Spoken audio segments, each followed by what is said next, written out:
Marc, Maronne, bonjour. Alors nous avons aujourd'hui la possibilité de... Nous avons pris un moment ensemble, on se connaît depuis un bon moment et nous avons eu une suite d'échanges fructueux ensemble et amicaux. Aujourd'hui j'ai l'occasion de pouvoir t'interviewer, te faire connaître un peu mieux, te faire entendre aussi. Je connais la richesse de ton expression, de ta pensée. Voilà, c'est autour de la question astrologique, bien entendu, qui peut ouvrir sur différentes dimensions de la vie, tellement elle est riche. Voilà. Est-ce que tu pourrais te présenter un peu pour te faire connaître les gens en tant que personne par rapport à ceux qui te voient et t'écoutent? Je vais déjà parler de l'endroit d'où je parle, Oui. d'une pratique aussi, qui est celle de l'écoute de patients. Et donc, c'est... D'ailleurs, j'avais l'intention devant vous de porter un masque pour garder l'anonymat, parce qu'en fait, mon image importe peu. C'est plutôt ce que je vais vous dire. Est-ce que le visage n'est pas un masque déjà? Oui. C'est pour ça qu'il ne faut pas en rajouter, quoi. Tu exagères. Non, c'est comme ça que je le pense. C'est-à-dire que ça vient rompre avec toute une psychologie du moi qu'on connaît dans notre profession et peut-être même en astrologie. C'est-à-dire, on est content en astrologie qu'on nous dise qui nous sommes. Et d'en rajouter des fois, c'est-à-dire de préciser même notre image, alors que c'est de cela dont on souffre en général et que le but d'une thérapie d'inspiration analytique, c'est de dégonfler cet imaginaire, toutes ces images aliénantes de nous-mêmes. Je vois que mon ami, on continue. Alors, donc, ça fait partie du portrait, c'est des... Donc tu me disais, oui, comment je pourrais articuler avec l'astrologie? C'est effectivement, c'est assez simple. Je pense qu'il y a l'astrologie sans une dimension transcendante, peut-être comme toutes les psychothérapies d'inspiration non analytique, aliéner encore plus la personne. qu'est-ce que tu veux dire par là? Justement, c'est ce que je disais tout à l'heure, on est bien content de Oui. pouvoir se mettre des définitions, des étiquettes. Il y a un danger d'étiquetage. D'étiquetage. Et on confond ce moi qui est effectivement d'origine spéculaire, imaginative, qui a son début d'ailleurs pour l'enfant devant un miroir, Oui. où il jubile de pouvoir se reconnaître et d'entendre en même temps son prénom. Je te rejoins. Oui. Oui. Oui. Oui. Donc,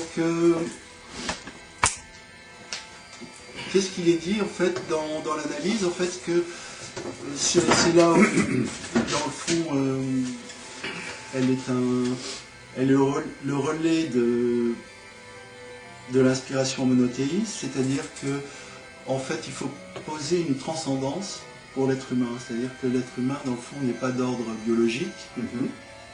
Il est avant tout un être de parole. Et donc, le processus de psychothérapie vise à mettre des mots sur des images, en fait. Ouais. Ouais. Et donc, on pourrait dire presque les cuire le monde, c'est-à-dire que effectivement notre vie se déroule entre trois pôles en fait, l'image, le mot et la chose. Oui. La chose en fait Encore une triade. Encore une triade, oui. Mais celle qu'on peut dire le plus laïquement possible, c'est-à-dire en dehors du religieux, tout en conservant l'essentiel du religieux, c'est-à-dire ce que Lacan appelait la métaphore paternelle, c'est-à-dire ce qui nous pousse à parler en nous séparant de notre mère, en nous décoinçant du sein. La parole qui sera tétée va pouvoir enfin parler. Voilà. Donc, quant à la chose, c'est fait comme la chose astrologique, l'arbre dont on connaît que le nom, qu'on ne connaît pas en tant que chose en fait. Et ça c'est toujours, effectivement, c'est pour ça que j'insistais sur cet aspect désaliénant, c'est-à-dire que on ne peut pas se connaître, on connaît le moi, les images qu'on se donne et qui nous sont reflétées par les autres, dans le regard de l'autre. Bon, c'est déjà pas mal. On se connaît à travers l'autre. À travers l'autre, à travers des images en fait. Mais le jeu, et c'est toute une histoire après de naissance. C'est un jeu qui va se faire à travers la parole, à travers des associations d'idées qui vont nous amener à pouvoir advenir à notre désir en fait. Car le jeu c'est le jeu du désir, comme on dit en analyse. Et où est-ce que tu vois un rapport avec l'astrologie de cet aspect psychanalytique? Je vois au sens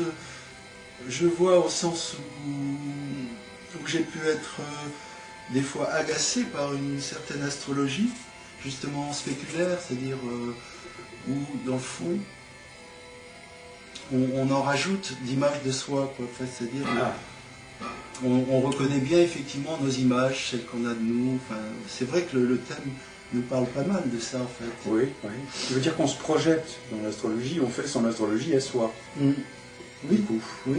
Donc il y a des multitudes d'astrologies. Comme on fait aussi de la psychologie à travers des bouquins en fait. Oui, de la psychologie de savant. Oui, à travers de trouver son caractère, sa typologie.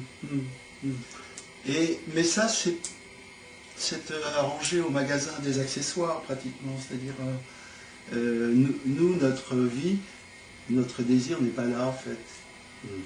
Et c'est ce que Freud a bien vu, c'est-à-dire ce jeu émerge des fois dans des petites failles qui arrivent à se faire, dans les lapsus, les actes manqués, les mots d'esprit. Et les rêves. Les rêves. Donc, et ça c'est une activité autrement libératrice. C'est comme si tu parlais d'une source, en fait, de la source. Oui, mais qui nous est inconnue, qui serait presque du côté de la chose, quoi. D'ailleurs, l'âme, notre âme, on ne la connaît pas, en fait. Oui, oui. Notre esprit, des fois, peut nous guider. Et oui, excuse-moi, mais est-ce que l'âme, tu viens de donner un concept important, si c'est un concept, hein. Est-ce que tu penses que l'astrologie a quelque chose à dire par rapport à l'âme? Oui, au sens où ce que j'ai pu en comprendre à travers tous les animaux justement de ce zodiaque, c'est qu'effectivement, primitivement, le mythe nous le dit, Adam a pu nommer les animaux qui se présentaient. Cela implique donc que nous avons une connivence avec eux, c'est-à-dire que nous portons tout ce monde des trois règnes en fait. Ce qui fait qu'effectivement, tout ce dont nous parle l'astrologie fait que nous rappeler quelque chose que l'on sait. Et que nous avons apparemment oublié. Que nous avons oublié ou qui surgit, comme tu disais, dans les rêves. Ça veut dire que ces animaux sont en nous. Ces animaux sont oui. Quand on regarde un taureau, on n'a pas besoin d'un enseignement pour piger son énergie, pour piger son essence. Certes. Disons que, en fait, ça représente des postures qui sont parlantes. Voilà, parlantes. Et donc on a... La posture exprime plus que les mots, peuvent le dire. Voilà. La posture animale. Hein. C'est pour ça que donc, entre le zodiaque et notre âme, c'est vrai qu'il y a une connivence en fait. Alors, c'est vrai que c'est presque risible qu'on ait cherché à avoir dans l'astronomie un lien avec l'astrologie. Enfin, il y en a un effectivement, mais on ne traite pas de ça dans l'astrologie. On traite de l'âme humaine en fait, qui comporte toute cette roue des animaux en fait. Oui. Oui. En fait, il me semble que ton propos se rapproche quelque peu de celui de Jacques Heilbronn quand il parle d'astronormalité dans ses articles, à savoir que nous serions porteurs d'une nature proche de la surnature, d'ordre plus archétypal que de l'ordre de la forme au sens premier du terme. Oui, parce que alors c'est là où vient la transcendance, c'est-à-dire que nous, dans le fond, on est en capacité donc de nommer ces animaux, donc on a un nom. Et ce nom, ça nomme une absence, en fait. Le nom, ce que disait Lacan, c'est-à-dire le sujet est barré, c'est-à-dire c'est un S barré. Le sujet est représenté comme ça, c'est-à-dire on n'a pas accès... Ça fait le signe du dollar. Le signe du dollar aussi, oui. Oui, parce que l'argent... L'argent a remplacé l'identité, c'est ce que tu veux dire? Non. Et c'est ce que tu as dit sans le dire. C'est le même processus d'abstraction qui fait que d'isoler, on peut communiquer aux autres, à condition effectivement de faire le deuil de la chose. Oui. Le deuil de la mer. Le deuil de la symbiose. Oui, de la symbiose. De la fusion. Voilà. C'est pour ça que en rajouter en astrologie psychologique, c'est effectivement peut-être bon conforter le moi, mais notre liberté comporte un autre travail en fait. C'est de détachement de ces animaux là justement, et d'arriver à la parole. Et c'est là où je disais que Freud, dans le fond, avait été un traducteur en langage scientifique. Il a tiré l'essentiel de ce qu'on apportait le message d'Israël, par exemple, sur le Dieu Père. Il n'a pas nommé le Dieu Père, il a nommé inconscient. Lacan a dit l'inconscient est structuré comme un langage. Et le mythe juif dit que le monde a été créé par des mots, des lettres. Le verbe qui s'est fait chez voilà. D'où la grande jubilation du mot d'esprit, de la contrepétrie. C'est-à-dire qu'on a besoin de se désaliéner de la signification. C'est pour ça que l'interprétation psychologique qui en rajoute au niveau des interprétations égare et crée un vertige de... On se perd dans une forêt métaphorique. Oui, c'est-à-dire dans toute la galerie des miroirs du moi, en fait. Et c'est ce dont on souffre, en fait. Donc le processus de l'analyse qui est pas marrant, tout le monde le dit, c'est d'ailleurs c'est une castration, c'est un silence qui répond à notre attente en fait, notre attente de combler ce manque. Et ce manque en fait dans la posture de l'homme, il est assumé en fait. Il est assumé et dans l'assomption, il y a une assomption du nom, de la transcendance en fait. Là, je reprends la caméra en main, personnellement, pour pouvoir mieux approcher ta parole. En fait, si j'essaie de reformuler ce que tu as dit,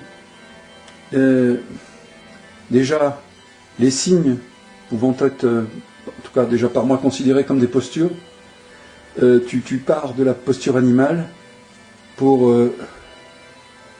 dire que finalement l'animal correspond à une nature première, mais qu'en somme ce n'est qu'une étape, si je comprends bien, pour parvenir à exprimer le verbe dont nous sommes porteurs.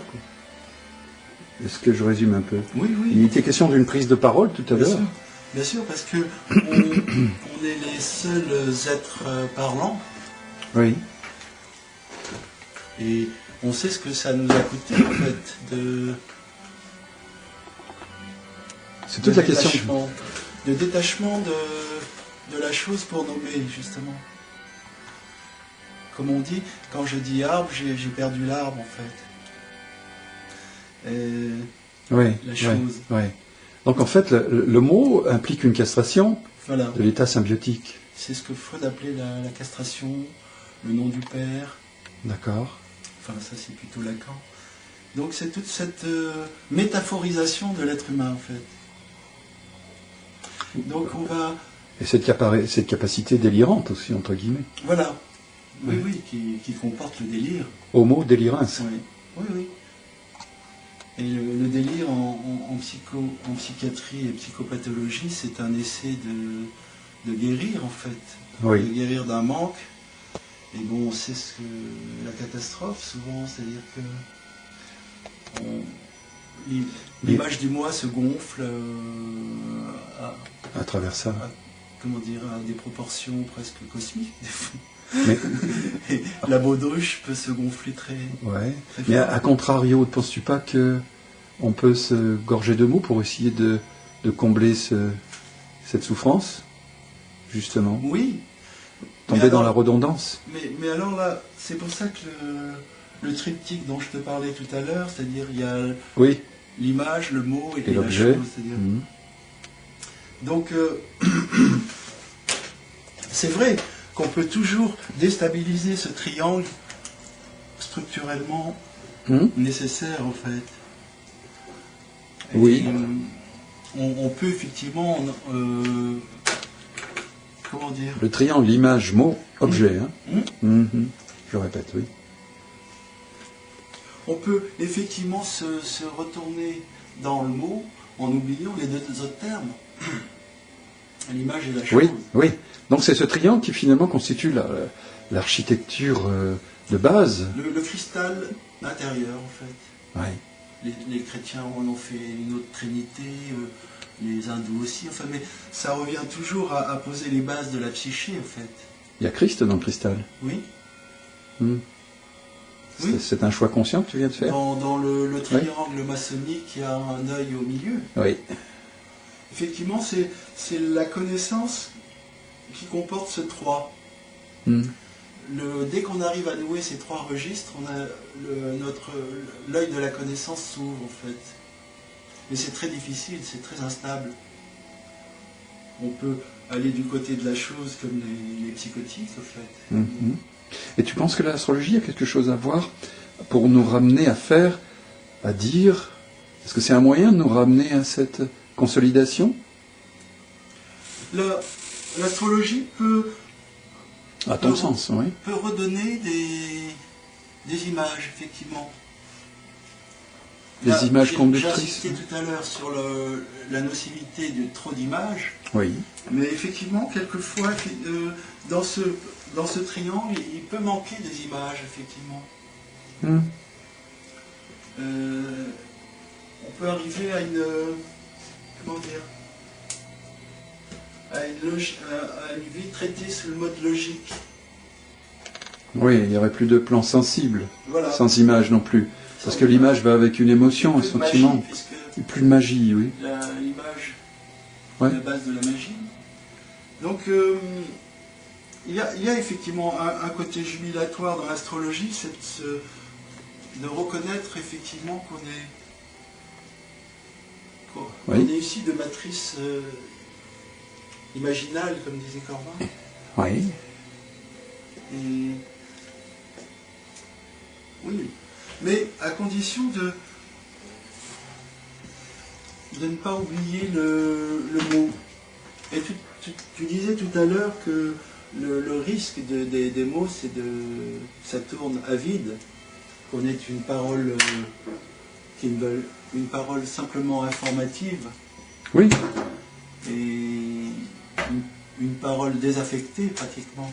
Oui, ouais, il y a un risque. Et bon, c'est là qu'on peut introduire la notion d'éthique de la parole. Et la notion d'écoute aussi. Là, je dis ça effectivement à des thérapeutes, parce que la parole ne survient que s'il y a écoute. Rogers nous signalait que une interprétation trop insistante à un sujet peut bloquer son processus d'introspection, de sa psychanalyse, dans le fond. Oui, ouais. Ouais, tout à fait, tout à fait. On est toujours avide de signification, de trouver la cause. D'ailleurs, c'est le jeu de la télévision. Ça, dès qu'il y a un accident, tout de suite, c'est la cause. Le cancer, il faut à tout prix qu'on en trouve la cause. C'est peut-être le principe de la science, mais elle doit être maniée avec prudence. Parce que la science fonctionnant comme une religion, elle nous en fait oublier qu'elle peut aussi nécessiter de la raison. Parce que on voit beaucoup de gens qui ont foi en la science, comme avant on avait foi dans le religieux. Et curieusement, ils ont le même trouble, c'est-à-dire que c'est la raison qui a foutu le camp. Il n'y a plus de critique. D'ailleurs, la presse joue là-dessus, c'est-à-dire on désigne un virus, on désigne une carence alimentaire, le tabac. Ah, oui. Ça y est, on a... Haro sur le bonnet. On a quelque chose à se mettre. Oui. On a... Tout à fait. On est retombé sur du connu. Oui. Et toute la parole du sujet, c'est là où... C'était très marrant, la cabale qui a eu sur les thérapies comportementalistes, cognitives, neurosciences. C'est-à-dire évacuer la parole humaine, en fait. Le désordre humain, pratiquement. Tu veux dire qu'on est parti dans des techniques froides? Oui, on essaye de faire comme si l'homme était un tube digestif, comme disait un Guadeloupéen. Revendicateur. Et effectivement, c'est-à-dire qu'on essaie d'évacuer le fait que nous sommes des êtres de désir. Oui, oui, oui. Et qu'aucun objet ne nous satisfait, en fait. Comme dit saint Augustin, il y a peut-être Dieu a été inventé ou va bien avec nous parce que notre désir est un désir infini. Aucun objet ne tient. Oui, oui. Et ça, donc, ça peut être un manque absolu aussi, Dieu. Oui, c'est à la place du manque. Oui. C'est peut-être, comme disait Marx, c'est ce qui nous fait supporter le manque. En tout cas, c'est ce qui nous fait parler, Dieu. Parce que en fait, c'est aussi le problème de l'unité qu'on peut aussi poser à l'astrologie. Oui, l'unité là-dedans. Bon, au centre, on dira, au soleil, ça me paraît peu probable parce que le soleil apparaît à un moment, je ne sais plus quel jour, dans la Genèse. Dimanche. Le dimanche. Oui. Oui. C'est le premier jour de la semaine, en fait. C'est les luminaires. Oui, oui, c'est les luminaires. Oui. Ah bon, d'accord. Soleil, dimanche, oui, lune. Le dimanche, c'est lundi, le premier jour, normalement. Oui, c'est ça. Dans la Genèse. C'est le premier jour. C'est nous qui avons... Premier jour. Oui, c'est nous qui avons décalé. Qui avons mis un repos, qui est normalement le samedi. Oui. Oui. Pour faire 7, justement. Oui. Et donc, cette unité, donc, c'est pas le soleil, en fait. Bon, on serait tenté, effectivement. Ah, tout à fait, oui, bien sûr. Bah, c'est le symbole d'unité le plus accessible, en tout cas, le premier. Mais il peut, par contre, mieux symboliser... Qui nous en donne l'idée. Il peut mieux symboliser l'homme, soumis au principe. Oui. Et la femme étant la lune, effectivement. Bon, schéma très intéressant, un peu bafoué souvent dans les codes symboliques de notre société, effectivement, au sens où on veut gommer les différences hommes-femmes. Et cette espèce de confusion fait qu'on n'arrive pas à se rejoindre, à s'unir. Est-ce que tu penses de... Tu connais Jung également, bien sûr. Et qu'est-ce que tu penses de l'anima et de l'animus actuellement, qu'est-ce que ça donne Moi, au niveau je humain? m'en suis jamais servi. Oui. Je préfère la symbolique soleil-lune, dans le fond, qu'on retrouve aussi en alchimie. Oui, tout à fait. Avec le mercure au milieu, dans le fond, qui cumule le symbole du soleil et celui de la lune. Plus l'homme, qui est la croix. Alors disons, qu'est-ce que tu penses de la... Comment dirais-je est-ce que tu penses que il y a quel est l'état de la sexualisation de la société, quoi? Qu'est-ce qui se passe au niveau homme-femme actuellement, selon toi? C'est-à-dire que, comme disait Lacan, en réalité, il n'y a pas de rapport sexuel. On en a été privé par le langage, en fait. On est en tant qu'homme, par exemple, dans une sexualité, comme disait Freud, perverse, au sens où ça se tient d'images. Ça fait penser au pervers polymorphe voilà. De l'enfance, quoi, de l'enfant pervers polymorphe. Polymorphe. Oui. Ouais. Ouais, alors c'est régressif, en fait, alors, ce qui se passe. En fait, on n'est pas sorti du polymorphisme.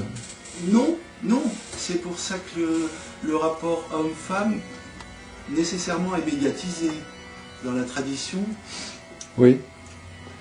C'est sous l'auspice du divin qu'on peut s'unir. On a besoin de ce tiers exclu. Oui. Oui. C'est-à-dire qu'autrement on s'entre-dévore, en fait. C'est lui le médiateur. C'est le médiateur.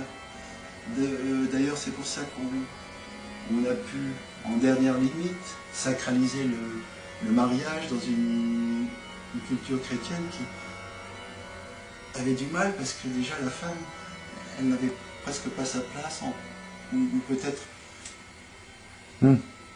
déjà montée au ciel. Ouais. Et... Mais en fait, il y a pas mal de, si je peux me permettre de te dire, mais il y a pas mal de réponses. À ce niveau-là, en astrologie, tu dis Soleil, Lune et Mercure faisant la médiation. Oui. Donc on peut déjà, et il y a déjà une pensée à ce niveau-là. Il y a déjà eu des symboles de posés depuis l'aube des temps qui permettent justement de nous initier à ce plan-là supérieur, oui, de la synthèse, y compris en alchimie, bien sûr. Tu vois, déjà, oui. effectivement, là, l'astrologie parle de l'âme. Ouais. Ouais. Mais il y a besoin donc de ce médiateur qui Oui. n'est pas rien. Oui. Parce qu'il est effectivement à la place du tiers, en fait. Hein. Il permet le passage, il permet la distance aussi.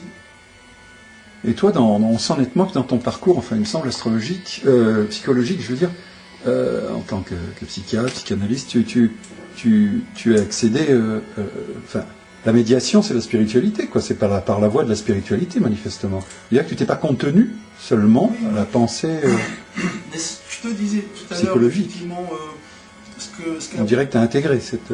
Oui, parce que ce que tu dis. je l'ai intégré et interprété aussi. C'est-à-dire que, en fait, c'est vrai que ma position serait peut-être sur ce domaine-là athéiste. Enfin, pas athéiste, mais comment dire, scientifique, disons, Oui, avec oui. Foucault, c'est-à-dire Oui. on ramène le mythe du... On ramène la notion de Dieu à celle de Père, à celle de loi. Oui. Et en fait, parce que c'est la loi du langage qui... Oui. La loi du je tue, comme disait Martin Buber. C'est-à-dire que c'est pas un jeu, comment dire, le je naît en disant tu. Le je naît en disant tu. Oui. Ouais, c'est une formule lapidaire, mais tout à fait essentiel. Donc alors là, quelle est la médiation? On pourrait dire que c'est l'amour, en fait. On peut dire aussi que c'est la loi. Ouais, Freud aurait appelé ça le transfert aussi. Oui. Je préfère appeler ça la loi. Oui. Celle qui nous prescrit de parler au lieu de frapper. Oui. Celle de s'effacer dans l'écoute. Oui. Enfin, toutes sortes de choses qui peuvent, s'ils ne sont pas respectées, faire d'un couple un enfer intime. Alors cette loi, c'est quoi? La loi du langage, en fait. Et est-ce que c'est pas lié à la loi de l'amour? Oui, mais je préfère dire... c'est un peu la position... dire amour, c'est l'hérésie, c'est Oui. le piège du christianisme, ça. Hein. C'est Saint Paul qui était le fouteur de merde. Là, tu vas franchement. Oui, parce que il faut quand même le dire, quoi. C'est-à-dire que la loi permet l'amour, en fait. Ah oui, c'est différent. Parce que ce qui est vu comme amour, en général, c'est la fusion. Mais une fusion n'est pas une union. Oui. Elle comporte avant une séparation. Et c'est la loi du langage qui nous sépare, en fait. Elle nous sépare par des interdits, en fait. Hein. C'est l'interdit de bouffer l'autre, interdit de le tuer. Quoique la fusion soit une autre façon plus perverse de bouffer l'autre. Oui, c'est pour ça. Oui, oui. Donc c'est pour ça que Sentière... Il y a violence et violence, c'est ce que je voulais dire. Sentière exclu, en fait. Il n'est pas de ce monde, en fait. Hein. Mais en fait, Jésus est un tiers payant, si j'ose dire. Oui. Oui, c'est traduit en langage en langage commercial. Oui. Oui, voilà. Moi je pense que c'est à peu près ce que je voulais dire. C'est déjà pas mal. Tu as peut-être quelque chose à... Oui, tout à fait. Là, tu as introduit, si je résume un peu, bon, l'importance de la parole, de la perte finalement de la symbiose, de la perte nécessaire de la symbiose pour naître à la parole. La parole est aussi une castration. Ça pose la question de la prise de parole. Moi, je suis très sensible à ce passage à l'acte qui est nécessaire dans la vie. En fait, c'est comme quitter une mère, quoi, ce que tu es en train de dire, ou une famille originelle, alors qu'on aurait tendance à vouloir sans cesse la retrouver. Oui. Et en fait, là, ici, je pense, ça me fait penser à un auteur comme Henri Miller, par exemple, qui disait qu'à un moment donné, il disait qu'il avait en lui un besoin de prendre la parole et de s'exprimer qui était presque plus fort que son instinct de vie. Oui. Et en fait, toute sa vie, il a tourné autour de ça. Il a essayé pendant des années, des décennies d'écrire, il n'y parvenait pas, il tournait autour de sa machine à écrire, et en fait, à devenir fou, quoi. Il disait qu'il allait écrire sans cesse, et en fait, il y est parvenu à un âge assez mûr, et assez tardif, et en même temps, ça a été vraiment une parole qui a renouvelé l'expression écrite. En fait, il a été capable de mettre au monde une parole, une oralité, libérée de tout un durcissement, de tout un enraidissement, je dirais, de l'expression écrite. C'est ça. C'est pour ça que... Ça me paraît très fort ce que tu dis à ce niveau-là. Comment dire? Mais, alors, un être humain étudie, lit et écrit, en fait. Hein, c'est-à-dire que l'humain, c'est de la parole et c'est de la lecture et de l'écriture. Oui. C'est-à-dire que, autrement, je dirais, si on n'assume pas ce travail, d'autres le font à notre place. Hein, c'est le système de la mondialisation, comme ils disent, de gérer le parc humain. C'est-à-dire, effectivement, dès qu'on ne prend pas le temps de réfléchir, d'étudier, de douter, de parler, parce que là, dans notre situation, ton écoute m'appelle à la parole et me fait dérouler des choses qui qui n'existait pas. Oui, oui. Oui, oui. Donc, on se déroule les uns les autres. Voilà. Tout à fait. Donc c'est pour on ça se développe que tu aussi. parlais de Miller, oui, c'est tous les écrivains et tous ceux qui ont fait une analyse découvrent la jubilation de la parole. Parce que la parole, c'est à deux. Cette association d'idées, en laissant se faire l'association, on tombe sur des perles en fait. Bien sûr. Ça me fait penser ce que tu dis au développement photographique d'une pellicule.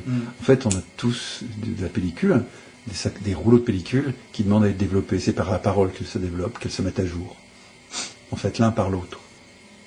Absolument. C'est ça. Alors, au niveau de la prise... Alors ça, c'est l'aspect, c'est le champ de l'altérité qui est très important pour toi, surtout en tant que moi profond balance, en fait, hein, évidemment. Ça te rend expert de cette dimension. Mais je vais préciser que dans un thème natal, justement, il y a là déposé suffisamment de racines archétypales pour pouvoir soucher l'être en lui-même. Je veux dire, les archétypes s'expriment à travers nous, les archétypes planétaires qui correspondent aussi à des, je ne veux pas dire des fonctions seulement de l'être humain, mais à des champs de force. Tu vois ? Oui, oui. Et effectivement, le thème permet de préciser quel est le champ de force de quelqu'un. Et comment il peut le prendre en main. Voilà. C'est ce que j'ai aimé dans l'option juive de l'astrologie, c'est qu'effectivement les astres inclinent et c'est nous qui décidons. Oui, et c'est nous qui déterminons. Voilà. C'est-à-dire, tu m'en parlais un jour, c'est-à-dire que les soi-disant mauvais aspects d'un thème sont effectivement la richesse de quelqu'un qui va pouvoir, effectivement, soit, bon, il y a le cas négatif où on peut être, comment dire, écrasé par l'obstacle. Mais si on peut l'utiliser aussi. Et voilà. Mais si on arrive à... C'est le mécanisme de compensation. Si on arrive à l'accepter, c'est-à-dire on retrouve là le processus de la castration. À faire avec. On se met à réagir et à évoluer. Ce que tu dis met l'accent sur l'acceptation de ce qui se passe aussi, de ce qui est à vivre, énormément. C'est ce que, bon, on ne peut peut-être pas dire en astrologie, effectivement, parce que ça traite des déterminismes, dans le fond. Et la liberté, notre liberté, elle est du côté du divin, en fait. Hein. C'est-à-dire que donc, elle n'apparaît jamais sur un thème, en fait. Hein. Ça, c'est la... Oui, tout n'est pas dans le thème. Oui, voilà, c'est une codification symbolique. Je crois qu'il faudrait quand même le rappeler parce que on pourrait très vite arriver à une espèce de totalisation dangereuse. Oui. Tous les régimes totalitaires font une unité qu'on peut maîtriser en fait, une uniformisation. En fait. On confond unité avec uniformisation. Et du coup, on tombe dans la systématisation. Il y a un risque. Absolument. On voit le risque des régimes totalitaires. Hein, oui. En même temps, en fait, ça devient une pensée unique, quoi. Voilà, la différence est exclue. Donc cette insaisissabilité du sujet est précieuse. Je crois qu'elle peut effectivement constituer l'éthique de l'astrologie comme l'éthique de la psychanalyse, l'éthique de la science aussi. Ouais. C'est-à-dire on laisse une part à l'inconnu. Oui. Je ne sais plus qui a dit, quel poète, l'esprit est l'assassin du réel. Il faut se méfier. Parce qu'en fait, il y a une tendance à mentaliser qui peut prendre le pas sur beaucoup de choses. Oui. C'est notre besoin de sécurité, d'enfermer. Parce que je pense effectivement, la solution valable à un moment est un obstacle à un autre moment. Oui. Et ça, c'est gênant pour un système totalitaire. Oui. D'où d'ailleurs ces défaillances, parce qu'à un moment, il implose. On ne peut pas contenir l'être humain. De toute façon, un système comme ça ne peut plus se renouveler. Non. Voilà, donc il meurt. Hein. Ou alors il y a une explosion, il y a une guerre, une déflagration. C'est une forme d'artériosclérose. Exactement. Au niveau et politique, même d'infarctus. Mondial. Oui. Ou de cancer peut-être. Ouais.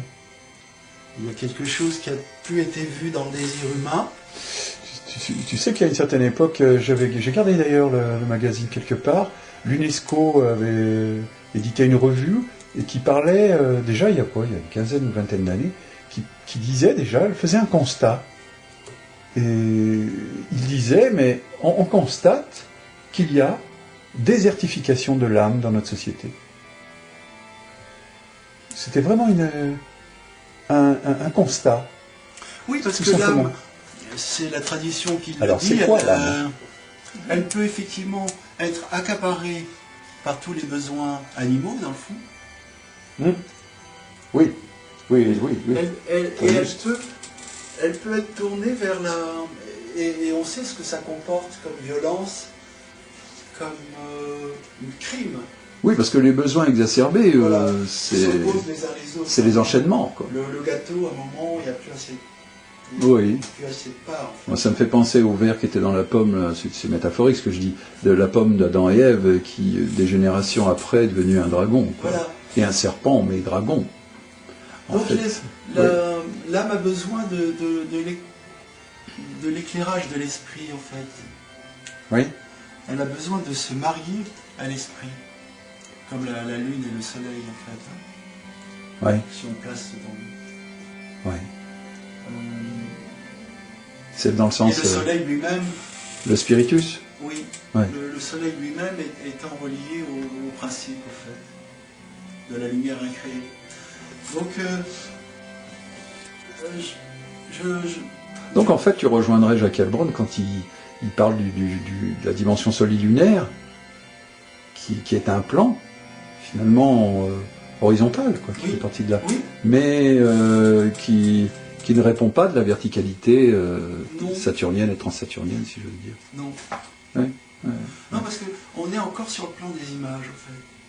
Oui. Après, dans l'arbre séphirotique, tu arrives à l'Ain-Sof, c'est-à-dire le néant, en fait. Oui. Tu ne peux plus rien dire. Il n'y a plus rien, oui. Ouais, l'inconnaissable totale. Ouais. Donc c'est cette brèche-là dans l'enfermement, en fait, qui est notre bouffée d'air, en fait. Et notre seule façon de pouvoir devenir humain. Ça me fait penser au cercle zodiacal, au centre. Et au centre du centre, il y a peut-être sans doute le vide. Oui, il y a une place pour le vide. Oui. Dans la roue du char. Oui. C'est celui qui permet le mouvement. Oui, tout à fait. Voilà. On reprendra. Oh, certainement.